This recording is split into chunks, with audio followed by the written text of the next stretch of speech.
Good morning, everybody. No, excuse me. It's too early in the morning, I guess, to talk. My name is Jean Finstein, and I'm currently president of Friends of Wheeling. And I'll be talking a bit about one of our programs that has been very successful, and I thought we might want to share the idea with other folks. So again, Friends of Wheeling. We are located in Wheeling in Ohio County. We were founded back in 1970, making us the oldest historic preservation organization in the state, as far as we know. If there's an older one, let me know. We have monthly activities that vary depending on the weather and so forth. Typically, we will do a house tour. We like to do before and after tours so we can see how people have used historic preservation to enhance a building. We have seminars. We've had things like we've helped with cemetery training. We've been kind of on the sidelines of that, but we have helped recruit attendees for that. We also do things like tax sale seminars so people can understand how to acquire property through delinquent property taxes. We do cemetery tours every other year, and then the training sessions, things like we have had window repair workshops and things like that. During the first few years of our existence, we flipped about a dozen or so buildings here in Wheeling, and then we got old and tired, and we had $40,000 from the last building that we flipped, and we thought, what is the best way to use that money to encourage continued historic preservation? And so we came up with the idea of what we call a preservation loan guarantee program. This loan guarantee will provide funding through a bank. We use WestBanco for loans of up to $30,000 for up to 5 years on work that can either be on a residential or a commercial property, and it can be for interior or exterior. So it could be, remodel a bathroom, for instance, or it could be roof work or facade work, so forth. Initially, the loans were only for $25,000, and we were able to offer prime interest rate. But currently, we have a new deal with the bank where the interest rate is actually less than 3% on these loans. Our funds serve as collateral, which is what makes this possible. So, as I said, back in the beginning, we had about $40,000, and we offered these loan guarantees. Our first loan guarantee was made in December of 2015. It's hard to believe it's been 10 years. Now, this particular program appealed to our donors and to local foundations and so forth because the money just didn't disappear. It stays in an investment account in the bank, earning interest. And it's the bank's money that actually goes out to the property owners for the loans. And so over time, people have donated very nicely to this, and we're now have more than $400,000 in the pot. As of February of last year, we changed to what we call the CD version of these guarantees. And when someone needs a loan of, let's say, $30,000, we take $30,000 out of the big pot and we put it into a bank CD, and then the interest rate is relative to the CD rate at that time, with, of course, a little bit for the bank. And currently, as I said, the loans go out at less than 3%. Now, I know you can't see this, but this is a list of the 28 projects that we've helped in the last 10 years.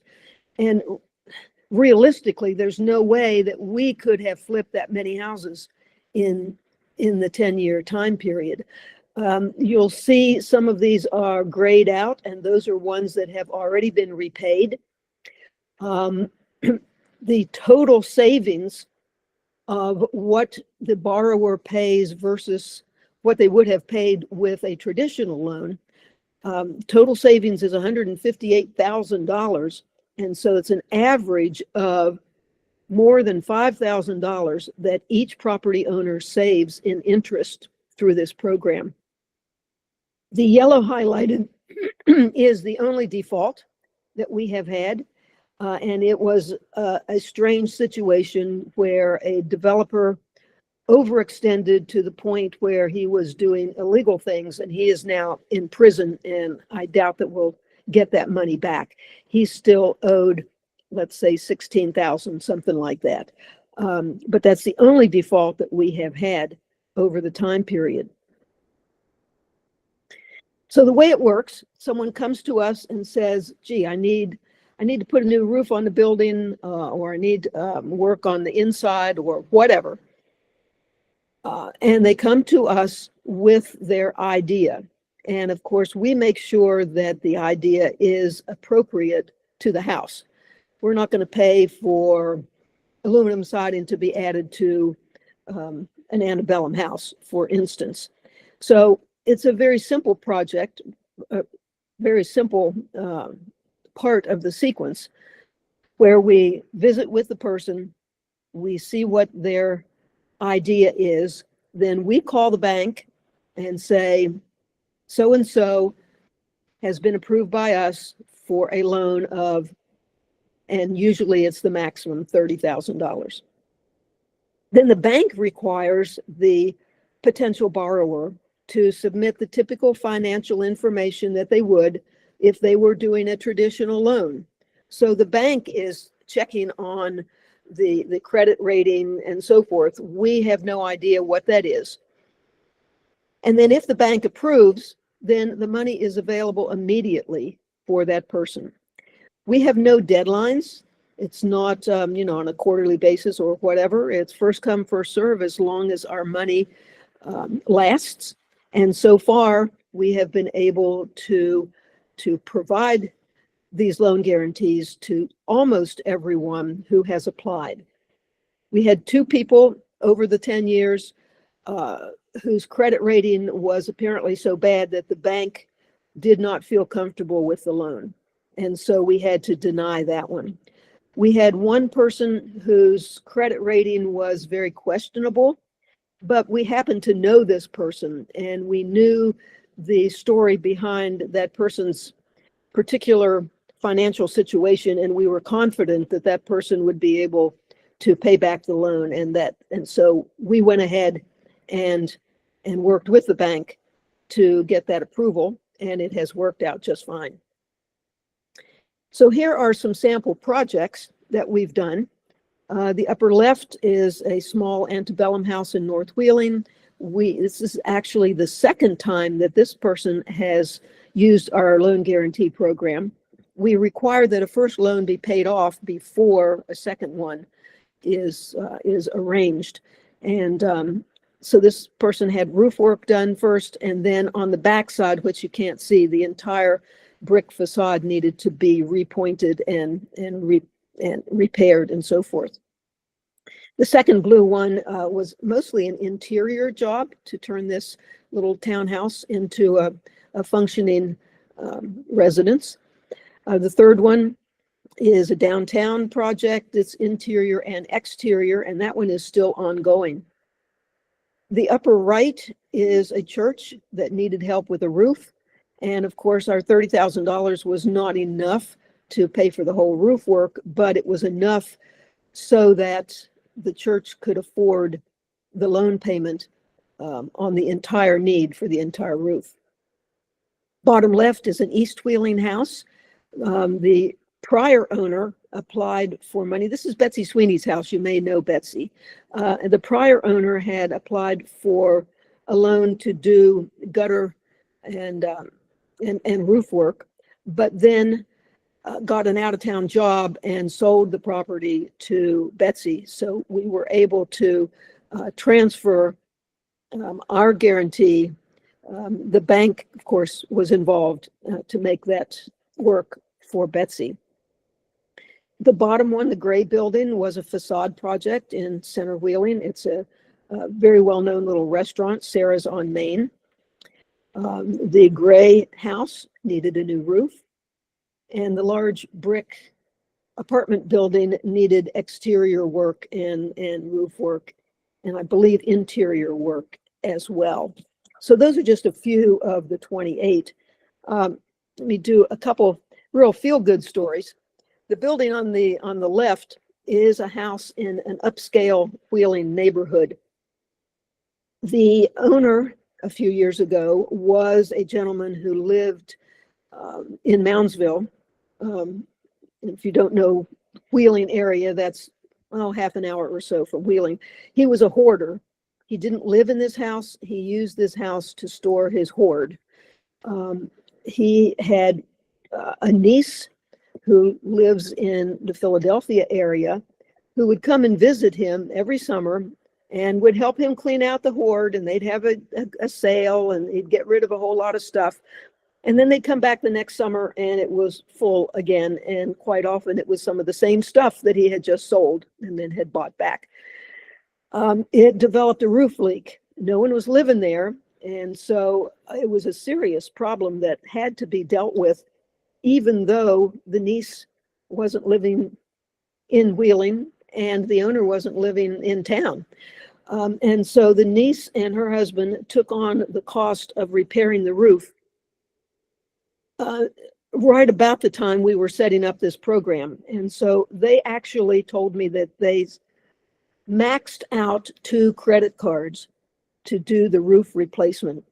Then they found out about our program, and even though this was a work in progress, we went ahead and approved the loan guarantee. And the feel-good part of this is they saved more than $600 a month on their payments, because of course credit card interest rate is horrendous. They paid off that loan. The uncle eventually passed away. They cleared out the hoard, and they are now on their second loan guarantee and are working on the interior of the house. And they plan to move to Wheeling in a year or so when they both retire. The other is a before and after picture of an attic, 3rd floor in a North Wheeling townhouse that was obviously just used for storage and junk and so forth. And it absolutely was the most beautiful renovation I think I've ever seen into a small apartment, an efficiency type apartment, high-end appliances, stackable washer dryer in the bathroom, beautiful view of the river. And it just was an amazing transformation that now is a functioning way to bring income to the owner of that property. So that is it. I think I'm at 13 minutes. And so I will stop for now because I think questions come later on. Well, I think we should allow time in case people have any specific questions for Okay. Jean that pop. And then if you think of something later, circle back, everyone. Okay, good. I have my contact information on this slide, but I'm going to close the slide in just a minute. So if you need that, I'm sure that Claire can get it for you.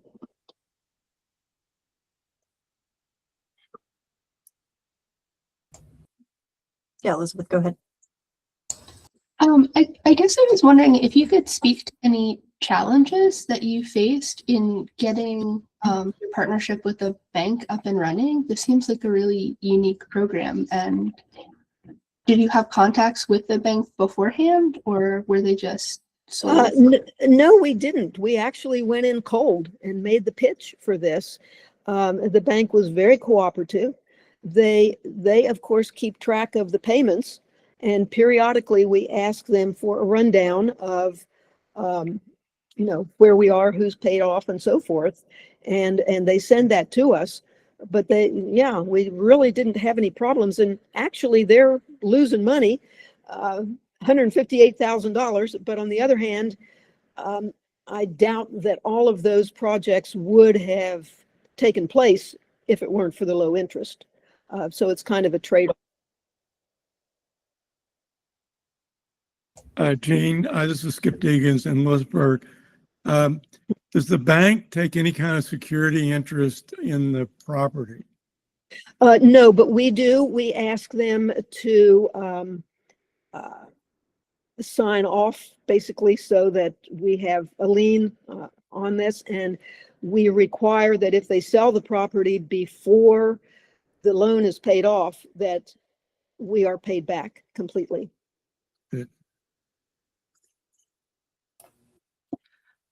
My question is, why did you choose West Banco as opposed to like a more local, smaller bank or a credit union? No particular reason. We had our checking and savings account there, so it seemed logical. But I'm sure other banks would be cooperative too. My other question is Friends of Wheeling a 501c3 or are they a for-profit group? We are a 501c3.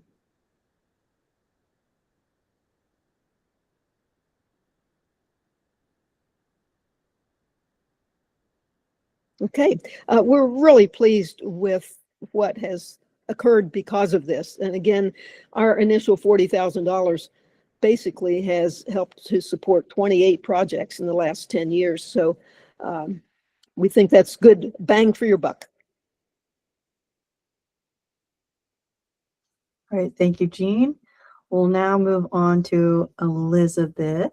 If you'd like to start with your introduction and get your screen up and running. Absolutely. So my name is Elizabeth Nicholson, and I am currently an AmeriCorps member serving with the Jefferson County Historic Landmarks Commission. Show my screen anyway, and then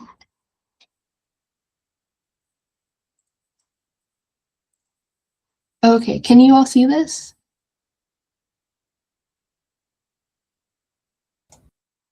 Yes. Okay, beautiful. So, so this is my second service term with the HLC, and I've been having a really wonderful time learning about the historic resources in Jefferson County.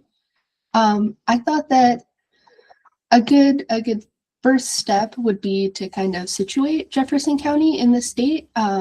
So we're located up in the Eastern Panhandle, about an hour north of Washington, D.C. The Historic Landmarks Commission was founded in 1974 and is charged with preserving and promoting buildings, districts, and sites that reflect the history of the county. We specifically focus on the unincorporated parts. We have really wonderful counterparts in the Shepherdstown HLC and the Charlestown HLC. As all of you have also, we have like an incredibly rich layered history here in the county.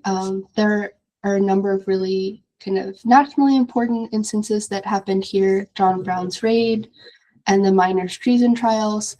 But then there are some really, I guess, less notable but equally interesting history in the industry of limestone quarrying and agriculture. So we do a number of educational outreach materials, and I kind of wanted to talk about them from local impact to kind of more specific impact. So the first thing that we do that is the most influential is our social media posts. We have a lot of luck with Facebook, not so much luck with Instagram. And particularly, we are able to reach large groups through a combination of photographs of local buildings with a bit about the history of them. It's super accessible to do. I mean, we're able to do it just with National Register nomination information, Historic American Building Survey, and Historic American Engineering Record surveys, deeds, local histories, and through our colleagues at the Jefferson County Museum across the way. And if this is something that you all are interested in doing for your organization, I recommend either finding photographs taken by your HLC members, photographs that are included in Historic American Building Survey records through the Library of Congress, photos at the West Virginia and Regional History Center, or photographs that are housed at your local historical societies and museums. Those can be really, really rich resources because they often show members of the community next to the buildings that we're talking about. Another thing, kind of the, I guess, most classic educational outreach material that we produce are brochures. These don't really have a local impact as much, but we do put them at the local welcome centers in Harpers Ferry and Shepherdstown, and so we get a lot of reach for visitors to the area. We produce 15 brochures. 2 of them were developed in partnership with 2 local organizations, this bird list for the Peter Burr Farm and the Washington Homes, which were developed with the Friends of Happy Retreat, who helped maintain that site, and the Potomac Valley Audubon Society. And for most of these, we aim to look at historic buildings, but we also kind of touch on broader historical themes within the county. For the most part, content for these was developed by previous AmeriCorps service members. The HLC has been very lucky in having, I think, 10 service terms with different members.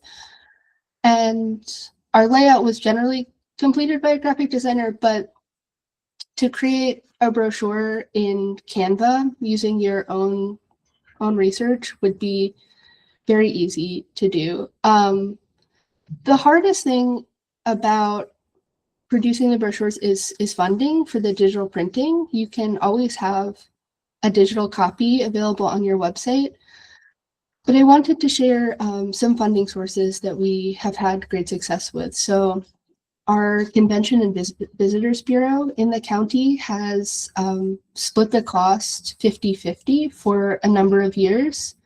We've also had Rotary clubs donate funds to help print brochures, and we've reached out to municipal governments and local museums.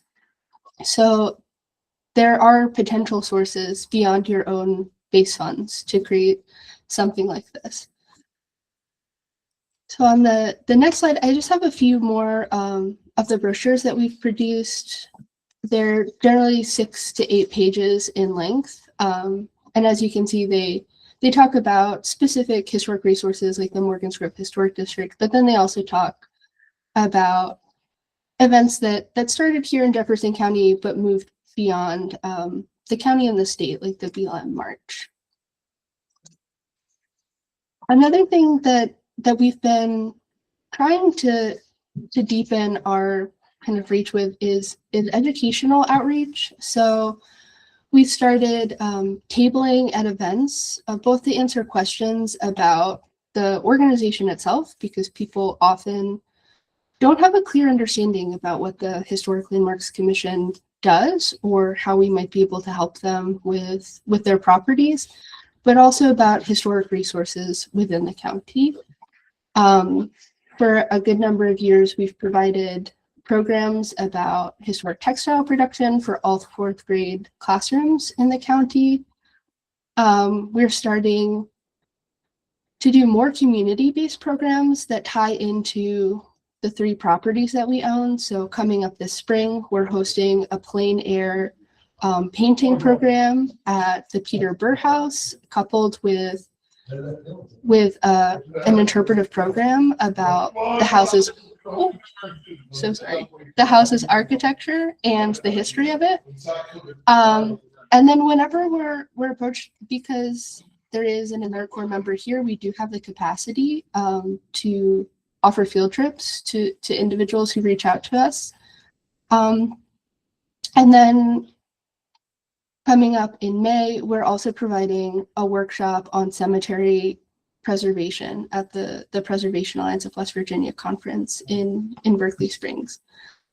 One of the intimidating things about producing educational content, I think, is making sure that it aligns with what teachers are looking for and the West Virginia state curriculum. So we always rely on the West Virginia Content Standards and Policies, which outlines the general goals based on grade within the state. And then another thing that we have been bringing two tablings, and then whenever we are reaching out to property owners, is we have this one pager that talks specifically about what the National Register of Historic Places is and what listing means. I'm sure that you all have encountered some trepidation and sometimes some misconceptions about what listing either at the county level or at the national level means in terms of restrictions on property, and certainly in terms of government involvement in property. So we found that it simplifies all of this information. It raises awareness about the potential benefits, and it helps to clarify some misconceptions. This is a really incredibly easy resource and an invaluable resource to have to hand out kind of wherever you are. And I would recommend it. So that's kind of all I've got for you. I have our phone number, I have our website, and then our email in case you have any questions about developing any of these types of materials. I'm always happy to talk it over and to see how I can help.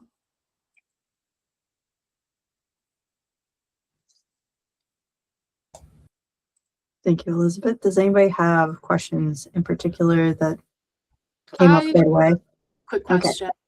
Elizabeth, I was wondering, would it be possible to get a copy of that national registration one-pager for other HLCs to use and distribute? Feels like we don't need to duplicate work if there's already one out there. Absolutely. So I can give it to Claire. I will say that it does specifically mention regulation in Jefferson County because we do have a delay of demolition. So you might have to go through and just remove Edit a little. Okay, yes, that but sounds good. absolutely. We did a presentation at our city council a few weeks ago, and that would have been really nice to have. So I'm excited it's already out there. Yeah, it's a Martin Burke product and as well. Sounds good. That's great. That was my question too, or my first question. Second question is, does your Landmarks Commission have any real teeth? We have a Landmarks Commission here in Wheeling, and they basically can make recommendations, and that's about it, which is very frustrating. Yeah, unfortunately, we're more or less in the same boat. So we do have within the unincorporated county, there is one historic district that has a certificate of appropriateness program, but all of the other county landmarks and national landmarks are not beholden to any sort of certificate of appropriateness. The one thing that we are kind of fighting change on right now is previously there was a regulation in the subdivision regulations that required an archaeological survey before major site plans went in, and that we were in theory able to demand, but the county is attempting to change it, so that's not a requirement anymore. So nothing. I will say Dr. Keith Alexander at the Shepherdstown HLC, they do have, I think, a much stronger hold on the historic district, so he might be a good person to reach out to. Okay, Dr. Keith Alexander at Shepherdstown. Jean, I can send you his email.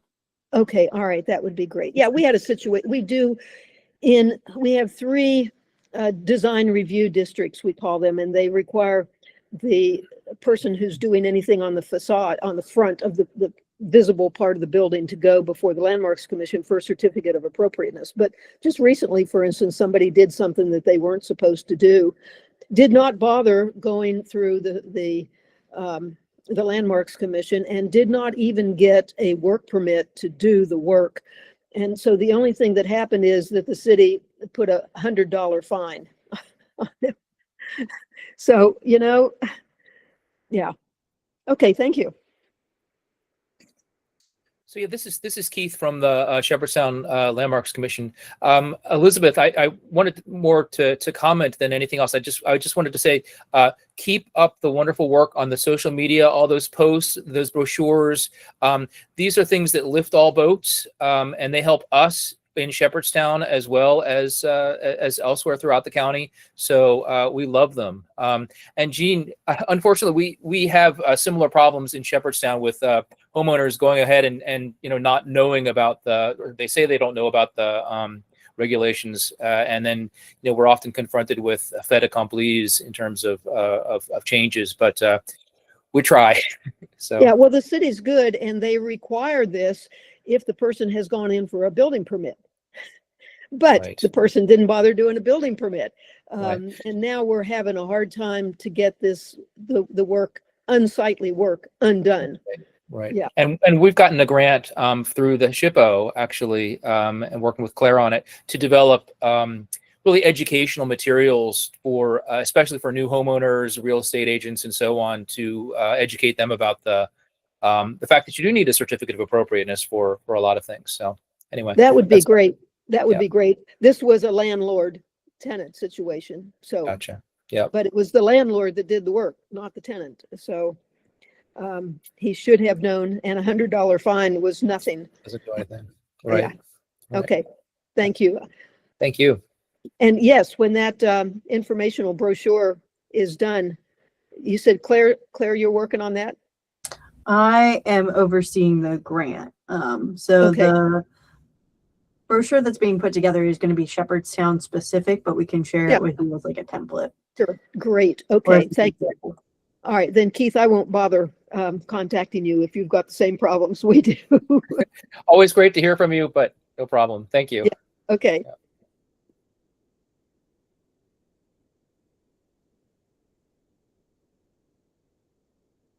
So we will move on now to Jamie Billman.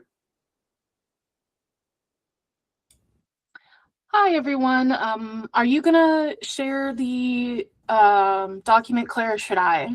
I certainly can. Okay. Yeah, I'll just start with a little bit of info about myself. I am Jamie. I am the preservation manager for the Preservation Alliance of West Virginia. And I will start with a little bit of background on this project. I do think probably most of you are familiar with PAWV, so I won't go too into our background institutionally, but this project started in two ways. The first is, I believe in 2024, we got a nomination to our endangered properties list, which we house to advocate for buildings that are endangered in a variety of ways. And we got one from a Beckley resident who wanted to do a nomination for stone walls in southern West Virginia, was how they titled it. And to say our board was floored by this nomination, I think would be an understatement. In fact, not only did they accept the nomination, but they sought to expand it and encompass stone resources across the state. So with that opening and broadness of topic, it really reminded me and board member Mike Julis of a project we had started years prior, when I actually was a graduate student in the public history program at PAWV in one of Dr. Thornton's classes. Mike had partnered with us to document stone CCC resources in Morgantown. And it was a really great first foray into National Register nominations and HPI forms for me and my fellow classmates. So at the time, I was tasked with serving CCC curbs and gutters in Westover, just across the bridge. So when that happened, it was because Mike had gotten I believe a SHPO grant to work with the Morgantown Historic Landmarks Commission, or maybe it was the Morgantown HLC who had technically got the grant, to do that survey and roll it into a National Register nomination. Unfortunately, with the timing of it all, soon after was COVID, and so the nomination got stalled. It had been returned from the National Park Service, and so with this endangered property nomination, we decided it was perhaps the perfect time to revive the project and see it finished.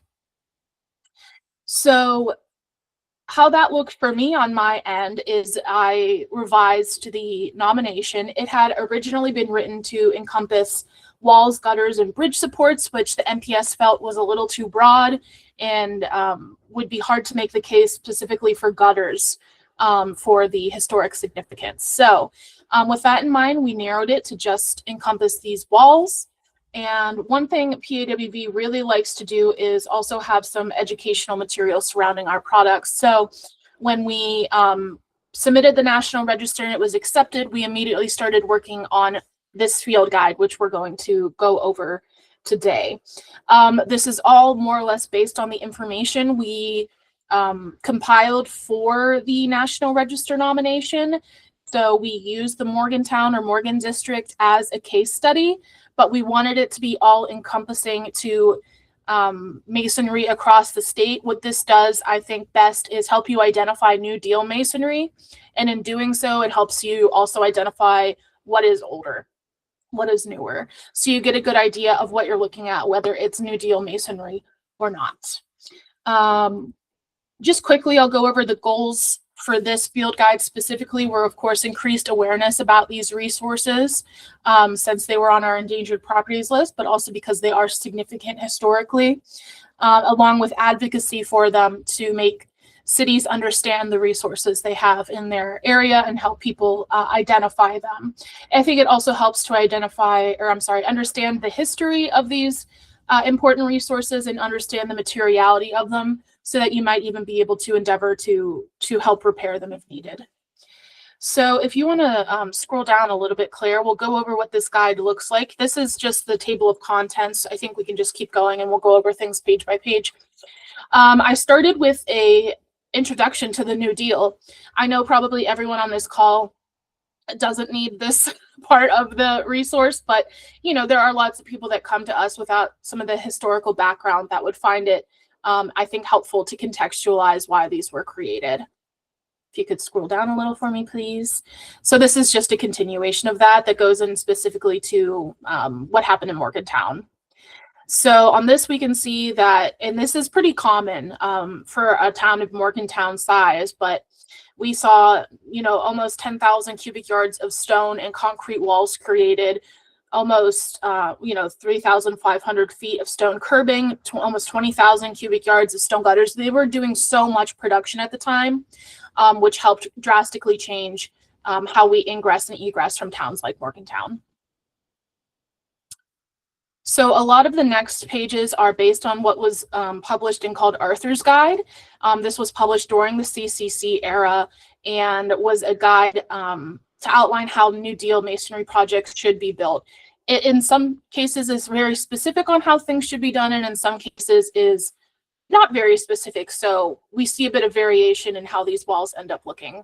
Here's a really good visual guide to show you what, generally speaking, a CCC wall will look like. On the left, an ashlar stone wall, as opposed to something that was produced earlier, a rubble stone wall. I believe this is a carriage retaining wall in Kanawha County. So this is just an example of what some of the problems could look like and why they chose the materials they did. In this case, we can see sandstone bedded, in this case, kind of against the grain, causes problems with delamination, which is why the stones, while they are sandstone, are bedded the other direction, so that they're not really delaminating the same way. It would be a lot harder for a stone that's bedded, I hope you can see my hands going this way, to slough off in this way because there's other stones on top of it. So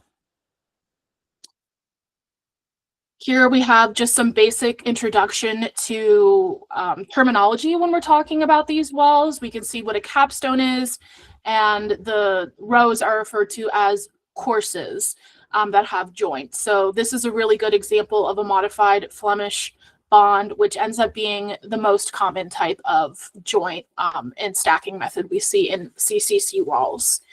There's just a close-up of what these vertical joints look like for terminology and putting a face to a name, as it were. So we also went into talking about much larger walls. This one in particular has what we call buttresses. This is the Deckers Creek wall in Morgantown, so it has to be massive because it's retaining across Deckers Creek.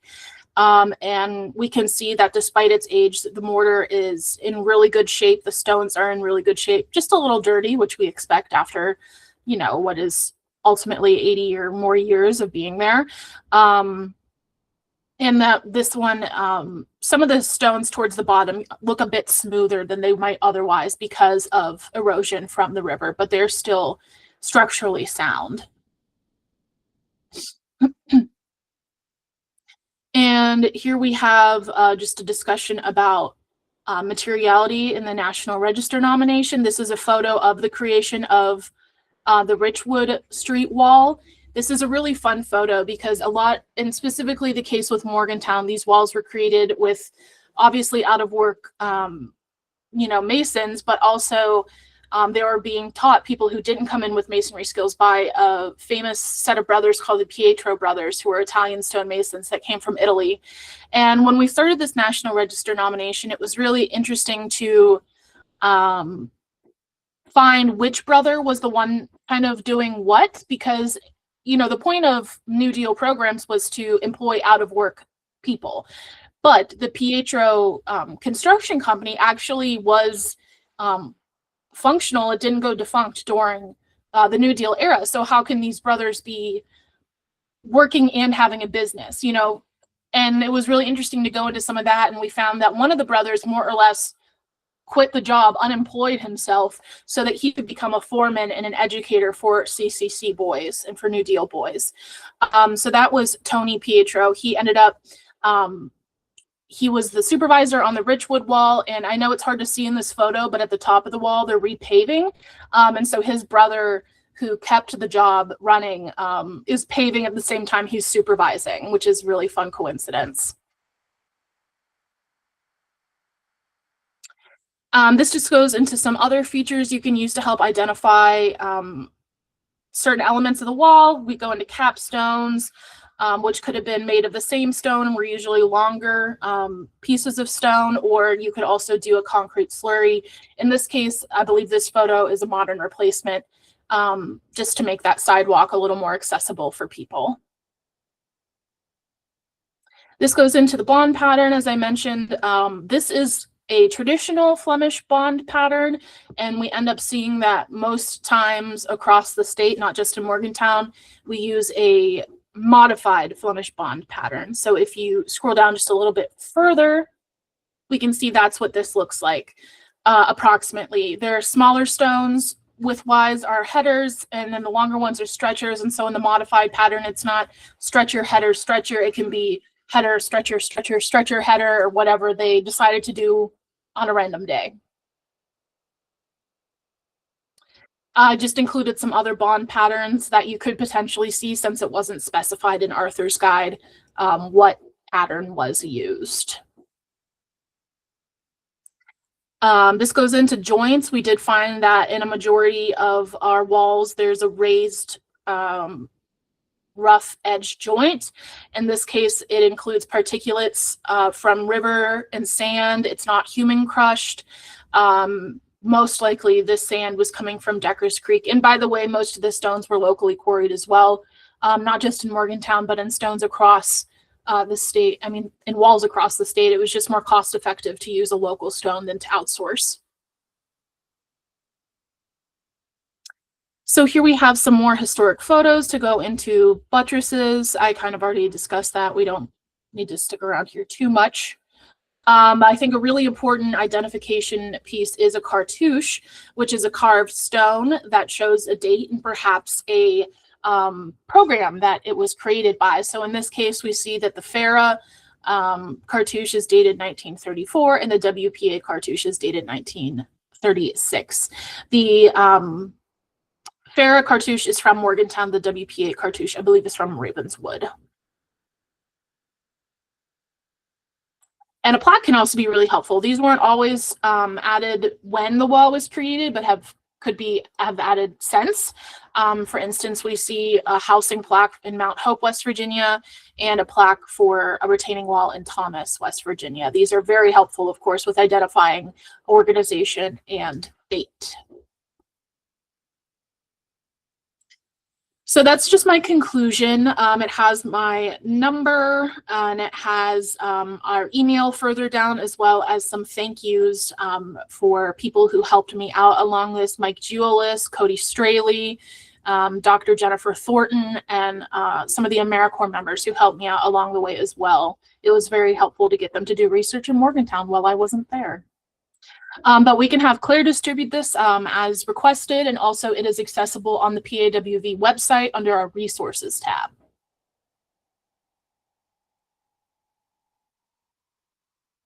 That's pretty much it. If we have any questions.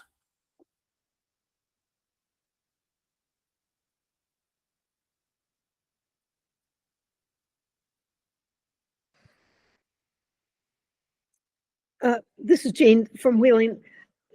Are there sufficient masons around to repair these walls?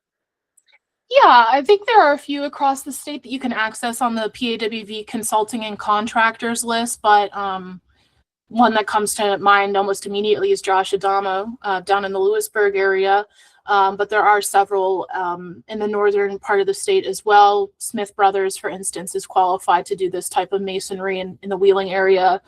And there's Bigfoot in Wheeling. Bigfoot as well, yes. He's definitely one I would shout out as well. Jamie, I'll make a comment about experience in Lewisburg. We had a wall, a limestone wall in front of a house that was about to collapse, and it was a hazard. So we went back and forth. This is the HLC going back and forth with the owner, trying to figure out what to do. And to make a long story short, they made a pretty good argument that it was going to be pretty cost prohibitive to restore it. So what we did is allowed them to dismantle the wall and rebuild it using some of the old stone where they could salvage it on the ends. Josh Adamo did the work, and the stone, it's absolutely a beautiful wall, but it looks new. And it's sad that we lost the old wall, but it was a compromise. Yeah, and I think that's important to mention is, you know, we got this nomination, which really catalyzed this project, but the reason we got that nomination is because of, you know, like what Jean and Keith were talking about earlier. There was a wall demolished in, I believe, Oak Hill that didn't go through the proper Section 106 work, and it kind of created this flurry of activity around it where people were upset at the loss of a historic resource. I think lots of beneficial things came out of this, including, you know, some of our resources, but also trying to like revive their HLC so they can be a bit more active in identifying these projects and commenting on them. But you know, these stone walls can be very unassuming, and so I think helping to identify and understand which ones are significant can be really important. I think in an ideal world for me, that National Register nomination would have also included like curbs and gutters. I had a conversation with some friends in preservation about if a curb should count as a wall to begin with, because it's occasionally retaining and it's just happens to be one course high. And I think there's a case to be made, but I think it would have been a bit too much to go into for the National Park Service. So maybe in a future time, we can try to update this to add curbs and gutters. But, you know, all of these things are just so important to how we access the city, but because they're infrastructure, we often don't acknowledge them actively, I think, in many cases when we're traveling around the city. And so something like this can be really important, and helping people, you know, like you mentioned, Skip, you know, repair them, find qualified masons, get the work done is so important. And I want to shout out Lewisburg as well, who revised their district and added their walls. I think that's so important to do.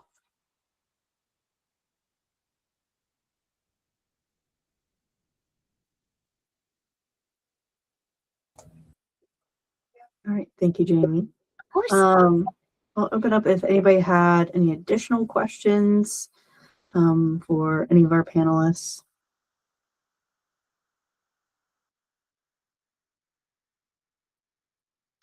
All right. If not, I'm going to end the recording and we'll take a quick break and then come back at 11 for our next presentation. So thank you all.